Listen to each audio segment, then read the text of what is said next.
So I get a good bit of questions about my Rossion Q1, so I figured I'd do an overview video talking a little bit about the features of Rossion and the Q1 in general, and then some of the specific things that are different with my car. So this is registered as a 2011 Rossion Q1. I believe it was actually built around 2009. But the first time that you register it and get a title on it, that's the year that it becomes. So this is based on the Noble M400. Noble came out with the M600, and while they were developing that, they sold the rights to this, to the M400 to Rossion, and they redesigned it quite a bit. They made a lot of aero improvements, helps with the heat issues some of the Nobles had, and they redesigned the interior quite a bit, and they made some changes to the engine management system and added a little more power. So just going front to back, I don't think these canards come from the factory. I could be wrong about that, but the owner I bought this from apparently had these already. They were installed on the car. There's also some lower splitters that were included. They don't quite fit right, so I don't have those on there. But I haven't seen any others on there. As far as I know, those are something that were custom made after the fact. This does have a camera in the front that I installed. You can view from the entertainment system. I upgraded the lights. They were just regular incandescent, maybe halogen, but I upgraded those to LEDs, much better. I also converted over the low beams to daytime running lights, so they come on automatically during the day to help with visibility, make sure other cars see me coming.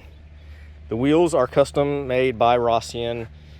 I think a BMW wheel will fit either the front or the back, and then whichever other one, you have to use a hub-centric spacer to get them to fit, but their specific back spacing and hub size are, I think they custom made their own hubs, so they fit that specifically.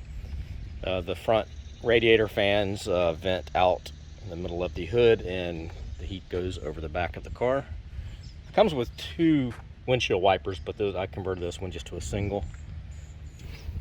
And this car has paint protection on it. It's got the clear bra on it, and really helps. I think this car was ceramic coated before I bought it because the water really just runs off of it. It's pretty awesome.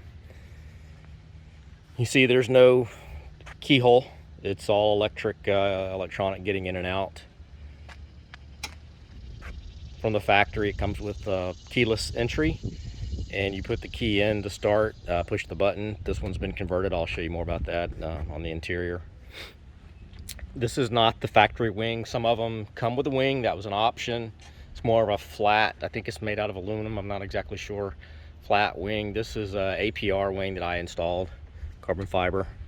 I think it fits the car really well. And it might be kind of hard to see. I'll see if you can see the paint on here. It's got a very dark greenish purple metal flake to it. That's kind of hard to see here, but it looks really good. The taillights came off of a Hyundai, I believe. I'm not exactly sure the model, but it's nice that they're readily available. It's got a nice splitter on the back end, factory. This is the air-to-air intercooler that you see in there for the twin turbos. I'll talk more about the engine in a second. A lot of air goes in these side scoops. That was an upgrade over the Noble. Get a lot more air in there, and then also this is an air intake as well. I'll show more of that when I open up the engine bay in just a second. Also, you'll notice this is the stock ride height. Maybe I think it might be a little bit higher than stock, but I think it's pretty close. And then this is it raised up on the air suspension. This has a 4-corner airlift, not factory. This was installed by the previous owner, but it's great just to make sure you have that additional height to get over speed bumps and everything else. Now we'll take a look at the engine bay. So the back clam is held on by these push buttons. I might be able to do that with one hand here.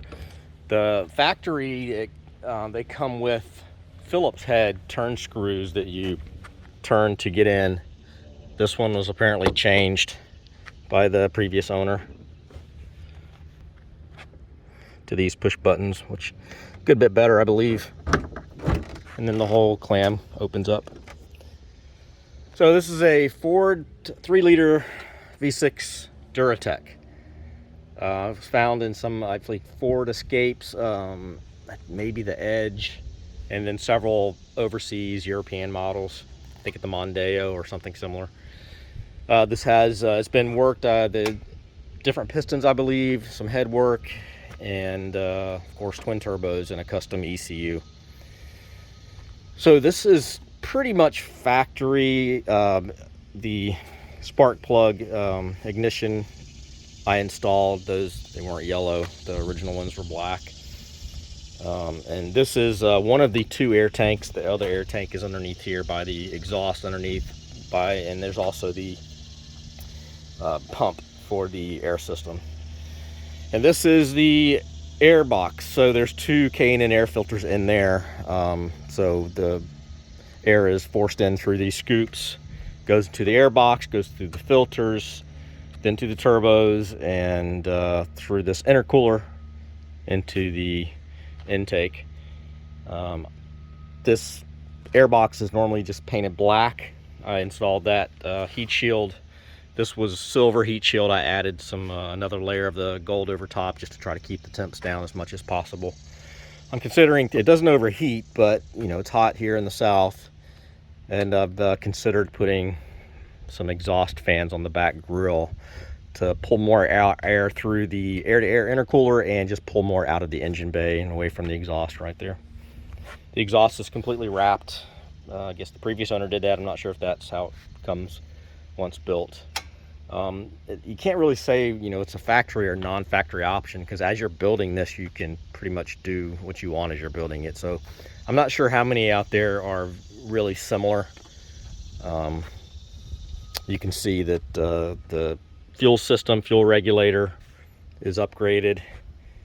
I'm not sure if that was what came for the Rossion, or if that's upgraded from just from the Noble.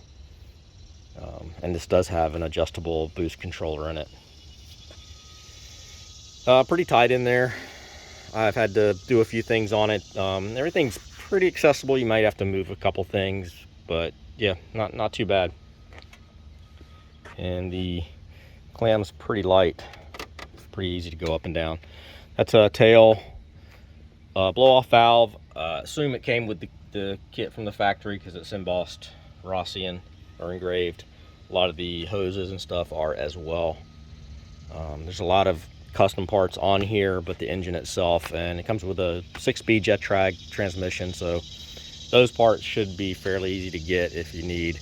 It was very easy for me to get the ignitions, coils, for example. I got them overnight from Amazon. So the reverse light switch I had to replace on the transmission, again, got it in a day. So a lot of the parts are interchangeable. So we'll take a look at the under the front clam now. So it's attached or secured the same way with the push button releases. Not a whole lot of room up here. There's no room for storage or anything. The fan system for the radiator, and then master brake cylinder and other auxiliary systems underneath this drip tray. I think this carbon fiber drip tray is aftermarket. I don't think they came carbon fiber. Fairly easy to get on and off, and some of the AC stuff under there. I had to recharge the AC system and do a couple other things I had to get under there for. The fan, AC fan did not work when I got it, so I had to pull this all off, pull the fan out. For somehow it got clogged up with insulation, like matte insulation that goes onto the carpet inside, got in there somehow. Cleaned all that out.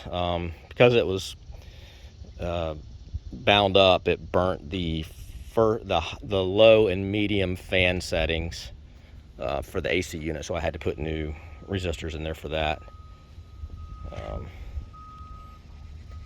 Yep, that's what it looks like up there.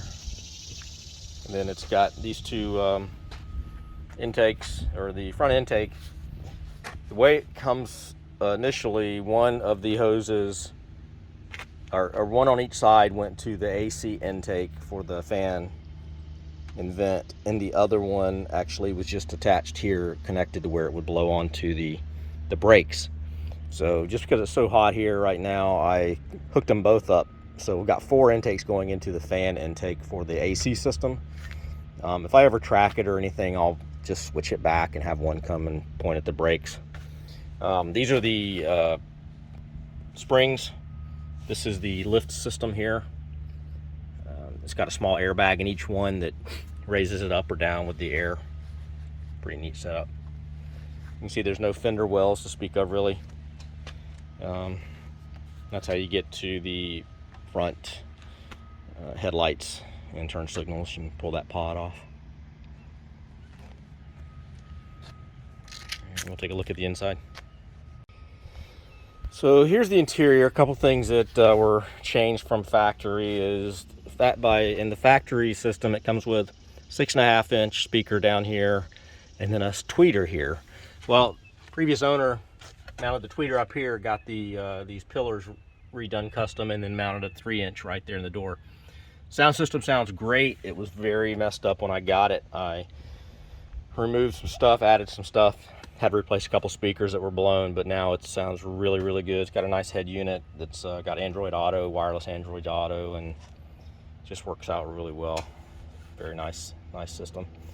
Front and rear cameras as well. And you'll see there's no key slot on the steering wheel. That's because this was converted over to completely keyless. So when you walk up, the car unlocks. When you walk away, it locks. And then as long as the key fob's in the vehicle, you press the engine start stop button for starting and stopping it. This is all suede. This was not factory. Previous owner had the whole interior covered in suede. Wasn't a big fan of it, but it's kind of growing on me.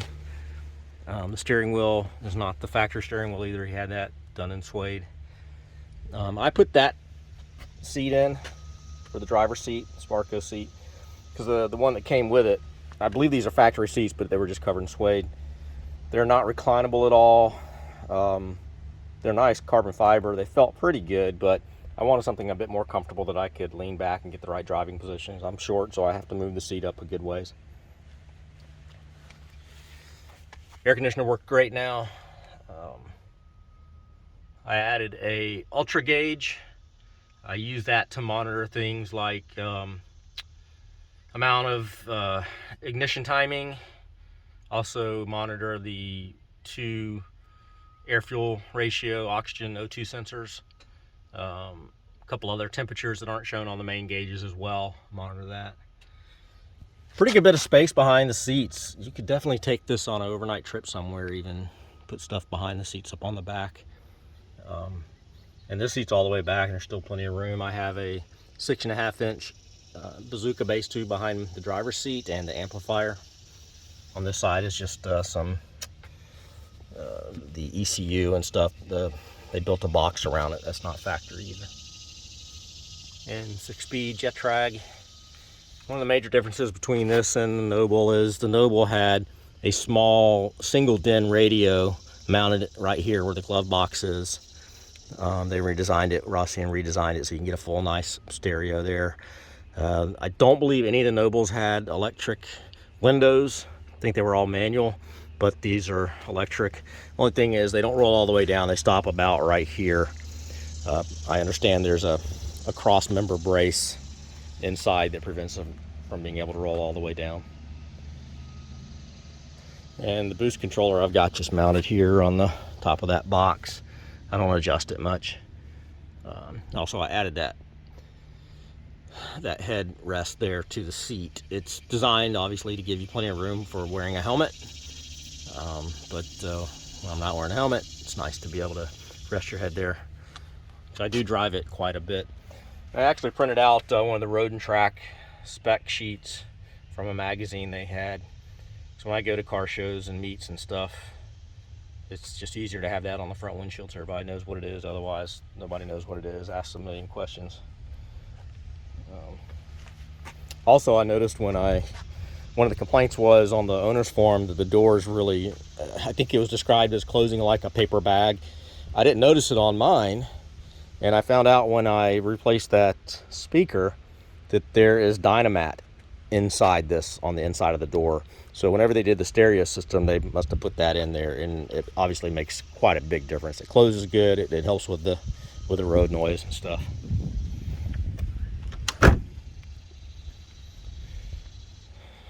And that's pretty much it. I did put this on a dyno recently. I've got another video of that. It was a Mustang dyno, which are notorious for reporting about 10% under what other dynos report.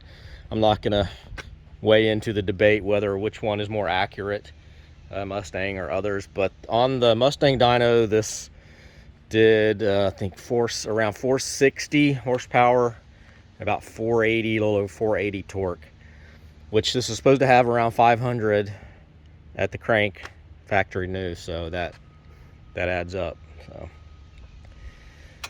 but that's pretty much it. I don't know if I'm going to do much else to it. I really love it like it is. It's really fun to drive. I'll take it on any trip anywhere, really. It's comfortable. Everything works. AC's nice and cold. Yeah, the only other thing I did is I had the windows tinted with some really nice window tint that is supposed to block a lot of heat, and so far seems to be doing it. I will say it does have a roll cage in it, so it's padded and covered, but it does have a roll cage in it. So if I did go on the track, should be acceptable. I've also got the airlift system here. That was a cigarette lighter plug. It's got a two-way switch. Up is to raise the car, down is to lower it. Also underneath here is a switch to turn on and off the air pump if I wanted to. It comes on with the car and will pump up to whatever it needs to, whatever it's set at, if I ever need to turn that off. And then back here is the location for the fuses, and this is where I wired in the daytime running lights, and I have a switch here so I can disable those if I want.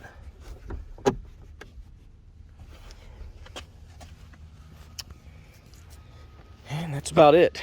Here's a couple videos just showing what it's like to be inside when you get under full boost.